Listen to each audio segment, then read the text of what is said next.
Ito yung bagay na kadalasan late na nare-realize ng tao at kapag na-realize mo to, maiintindihan mo kung bakit maraming taong pagod, laging gipit at palaging huli, hindi dahil mahina sila, kundi dahil mali ang paraan nila ng pagbili at pagdedesisyon.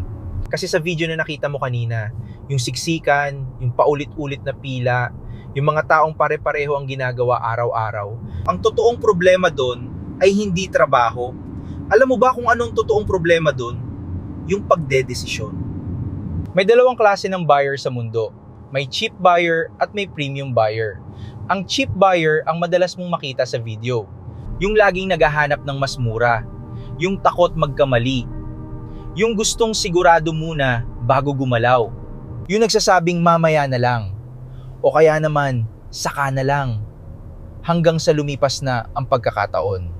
Ang premium buyer naman ay hindi naghahanap ng pinakamura. Hinahanap niya ang pinakamalinaw na value. Halimbawa, may hawak akong isang bag at ibebenta ko ito sa iyo ng 1 million pesos. Bibilin mo ba? Syempre hindi, tama ba? Kasi sa puntong ito, presyo lang ang nakikita mo. Wala ka pang nakikitang malinaw na value kung bakit dapat mo itong bilhin. At kung ganito ka mag-isip, matutulad ka din dun sa napanood mo kanina na wala silang malinaw na dahilan para umalis sa linya ng karamihan. Pero pakinggan mo ito. Paano kung sabihin ko sa iyo na sa loob ng bag ay may isang notebook? At sa notebook na ito, may mga bank account, may password, at may malinaw na instructions kung paano mo kukunin ang laman. At ang total na laman ng mga account na yon ay 10 million pesos. Ngayon, tatanungin kita ulit. Mahal pa rin ba? O sulit na para gawa ng paraan? Dito nagkakaibang malaki ang dalawang buyer. Ang cheap buyer sasabihin, paano kung scam? Paano kung hindi gumana? Teka, kailangan ko muna ng assurance. Samantala ang premium buyer, ganito kung magtanong, kung totoo ito, gaano ba kalaki ang mawawala sa akin kung hindi ko susubukan?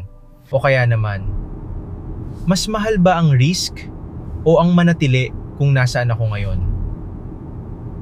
At dahil yung cheap buyer, walang ginawa at hindi nagdesisyon, same result pa rin na nakukuha araw-araw, palaging gipit pa rin at nakikipagsiksikan.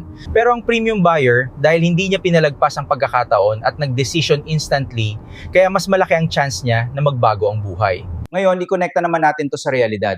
Ang bag na package na nakikita mo ngayon dito sa mesa ay nagkakahalaga ng mga around 12,000 pesos. At kung cheap buyer ka, eto ang maririnig mo sa isip mo.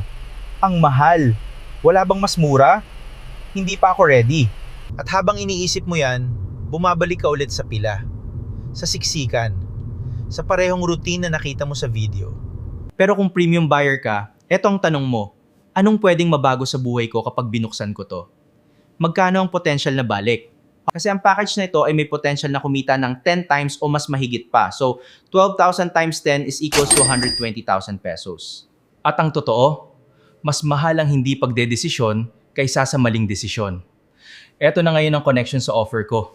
Ang bag na to ay iFern products plus system plus access. Hindi lang to basta produkto, kundi para siyang entry point palabas sa siksikan na pila. Ngunit syempre malalaman mo lang kung paano ito gumagana kapag nabili mo na ang bag. Hindi dahil may sikreto ito, kundi dahil ang halaga nito ay nasa paggamit, hindi sa panonood. Ang cheap buyer mananatiling nanonood.